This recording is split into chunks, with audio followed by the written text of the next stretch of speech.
ցանկանայի նշել, որ այս համաձայնագիրը կտա երկու ազդեցություն,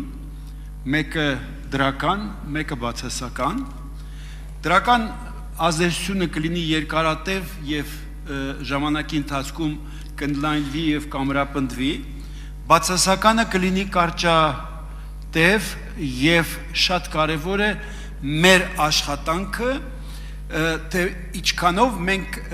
կարողանանք ազդել, որպեսզի այն քաղաքականությունը, այն իդեալոգիան, որ մենք դրել ենք նոր օրենքի մեջ, կարողանանք անցկացնենք ընդհանուր կանոնների մեջ, որովհետև նախ եւ միանգամից անդրադառնամ ձեր կողմից պարոն Մանուկյան բարձրացրած հարցին, դուք ճիշտ եք ասում, որ մենք պետք է անմիջապես այսպես արձագանքեինք եւ հենց այդպես էլ տեղի ունեցավ։ Մենք անմիջապես արձագանքեցինք, որովհետեւ նախորդ օրենքի մեջի փոփոխությունները, որոնք թույլատրել էին կարգ ու կանոնը, մենք անմիջապես նոր օրենքով կանոնակարգեցինք եւ ուժեղացրեցինք այդ մասը, որովհետեւ դուք լավ գիտեք, որ ֆարմ ինսպեկցիան ստեղծվել էր հենց առաջի տարիներին մեր անկախության եւ դա շատ կարեւոր էր։ Եվ այս առումով իհարկե այս համաձայնագիրը կտա երկու կարևոր դրական ազդեցություն։ Մեկը, որ միանշանակ գների իջեցման process տեղի կունենա, ուզեն թե չուզեն տեղական, այսպես ասած, մասնակիցները խաղի, նրանք պետք է ենթարկվեն շուկայի օրենքներին, եւ երկրորդը այն արտադրանքը դեղորայքի, որը բարձրորակ է եւ մեր օրենքով ունի լավագույն, այսպես ասած, եվրոպական որակը, որ մենք պահանջում ենք, նրանք կլինի հնարավորություն, որ դուրս գա այս երկրները, որոնք որ համաձայնագրի կողմ են հանդիսանում։ Այդ առումով ես կուզենայի հարցնել պարոն Խաչատրյան, արդյոք արդեն հայաստանյան կողմը նախապատրաստում է նոր օրենքից բխող մոտեցումներ, որոնք կարողանանք մենք ազդենք, որպեսզի Ռուսաստանը, Բելարուսը եւ Ղազախստանը եւ մյուս մեր գործընկերները կարողանան ընդունեն, որովհետեւ մենք գիտենք, որ կան պահեր, որտեղ որ մենք ավելի առաջ ենք մեր օրենքում ընդունված մոտեցումներով, քան դեռ գործում է այսօր կարգը իրենց մոտ։ Շնորհակալություն։ Ընդունած փաստաթղթերը շատ ավելի ուժեղ են եւ շատ ավելի խիստ են, քան նախկինում կային ԵԱՏՄ երկրների մոտ, բայց հիմա արդեն ԵԱՏՄ երկրները համոզվել են, որ դրանք չպիտի տարբերվեն այն գործելակարգերից, որոնք ընդունել է ամբողջ աշխարհը եւ Եվրոպական միությունը նաեւ, եւ դրանում նաեւ մեր դերն է շատ մեծ, որովհետեւ մենք պնդել ենք, որ չի կարող GSP-ին կամ GLP-ին լինի տարբեր ԵԱՏՄ երկրների համար կամ այլ երկրների համար, եւ հիմա միասնական է դառնալու, դա առաջինը, եւ շատ կարեւոր հանգամանք ուզում եմ ասեմ, որ Ռուսաստանի Դաշնությունը փորձում էր եւ հիմա էլ կարծեմ, որ դեռ ավարտված չի, բայց պիտի նշեմ դրա մասին, դեղերի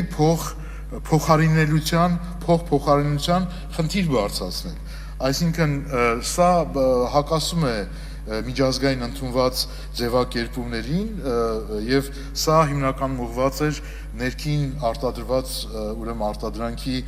ավելի մեծ կիրառում ունենալուն, որին եւ Հայաստանը, եւ Ղազախստանը, եւ Բելարուսը դեմ են եղել եւ այս առաջարկությունը Ռուսաստանը չի անցել, որտեղ իրանք պատրաստվում են փոփոխություն մտցնել։ Այսինքն այս process-ը անդադ գնացող process է եւ բոլոր երկրները հասկանալով այս խնդրի կարեւորությունը եւ նաեւ կեղծ եւ անօրինական դեղերի շրջանառության դեմ պայքարելու անհրաժեշտությունը, որտեղ անօրինական շրջանառությունը նույնպես մեկ այլ չարիք է, որ գոյություն ունի, այսինքն այստեղ մենակ կեղծ դեղերը չի, անօրինական շրջանառությունը շատ մեծ վնասներ է հասցնում ինչպես արտադրողներին, այնպես էլ տնտեսության ընդհանրապես։ Ահա այս բոլոր բացասական երևույթները, որոնք առկա են եւ բնորոշ են մեր շուկաներին, դրա դեմ պայքարի միասնական մոտեցումներ պիտի լինի եւ այստեղ մենք մեր փորձով իհարկե ներկայացված ենք եւ փորձում ենք մեր շահերը նույնպես ունենալ։ Շնորհակալություն։ Պարոն Բաբլյան, համեցեք։ Շնորհակալություն, մենք անելիքներ ունենք մոտ ապագայում եւ կարծում եմ, որ պետք է շատ ուշադրի լինենք, որ կարողանանք իսկապես այն մոտեցումները, որ ամրագրել ենք մենք մեր օրենքում, կարողանանք անցկացնենք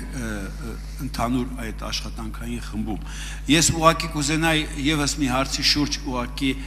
տեղեկություն տալ, ինչպես բոլորը, այնպես էլ ես, իհարկե շատ անգամ մենք կանգնած ենք լինում այս կամ այն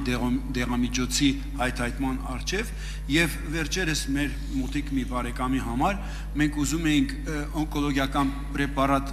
բերեինք Հայաստան, որը ընդհանրապես դեռ գոյություն չունի ոչ Հայաստանում գրանցված չէ եւ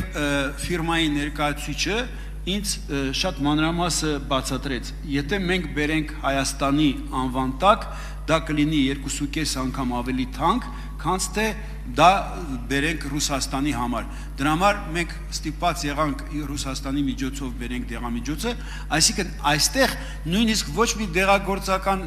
դեղերի վաճառքով զբաղվող ոչ մի ընկերություն չկար, ոչինչ չկար։ Այսինքն միայն հայաստանյան փոքր շուկան ունի ազդեցություն արդեն դեր արտադրողի ու հատկացնողի, այսպես ասած,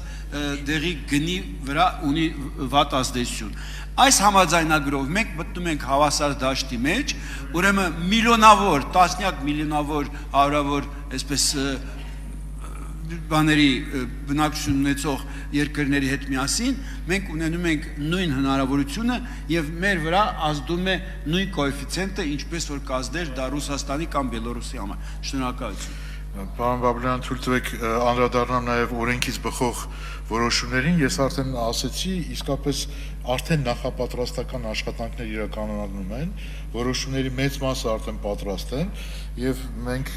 դա պատրաստում ենք նաև բաց քննարկումների առարկա դարձնել, որովհետեւ հասկանում ենք, որ դեղ ներկրողները, դեր արտադրողները նաև չափազանց շահագրգռված են եւ իրենց փորձը